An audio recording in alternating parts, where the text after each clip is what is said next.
Oke, assalamualaikum warahmatullahi wabarakatuh. Untuk hari ini saya akan menyampaikan materi selanjutnya, yaitu terkait dengan pasar modal. Di Indonesia untuk saat ini, memang untuk gaungnya pasar modal itu tidak seperti negara-negara maju. Namun kita harus bisa mengakui bahwa untuk saat ini pasar modal di Indonesia itu mengalami perkembangan yang sangat-sangat signifikan sekali. Bagaimana? Buktinya apa? Buktinya itu dengan saat ini banyaknya jumlah sekuritas yang diperdagangkan pada pasar modal.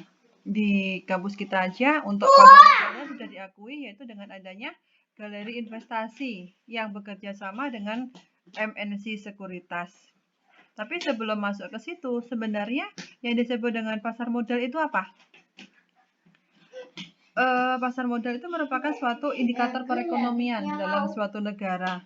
Jadi dengan adanya pasar modal itu memberikan kesempatan, memberikan fasilitas untuk mempertemukan antara pihak yang kelebihan dana dengan pihak yang membutuhkan dana, surplus fund kepada defisit fund dalam suatu kerangka investasi. Sehingga kalau itu sudah terbentuk, maka perputaran roda perekonomian yang itu sebenarnya merupakan sumber pembiayaan, merupakan tulang punggung pengembangan usaha, itu bisa segera berkembang.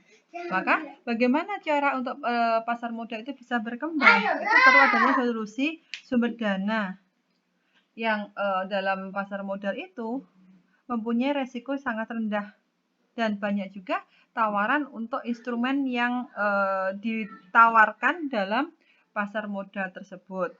Jadi dengan adanya pasar modal itu memberikan solusi sebenarnya, memberikan alternatif pembiayaan yang sifatnya jangkanya jangka panjang, sehingga bagi perusahaan khususnya yang memerlukan tambahan dana itu dapat dengan leluasa memanfaatkan dana tersebut untuk kepentingan investasi. Itu bagi perusahaan, bagi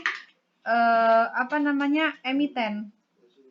Tapi di sisi lain bagi investor itu siapa? Yang menanam saham, menanam modal.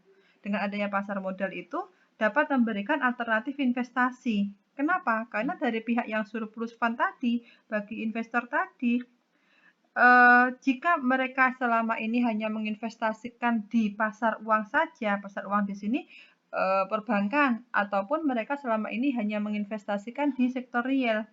Kini banyak sekali pilihan di instrumen keuangan, yaitu di pasar modal. Yang pastinya dengan adanya instrumen keuangan itu mempunyai nilai likuiditas tinggi, sehingga banyak sekali peluang yang bisa diambil dalam pasar modal tersebut.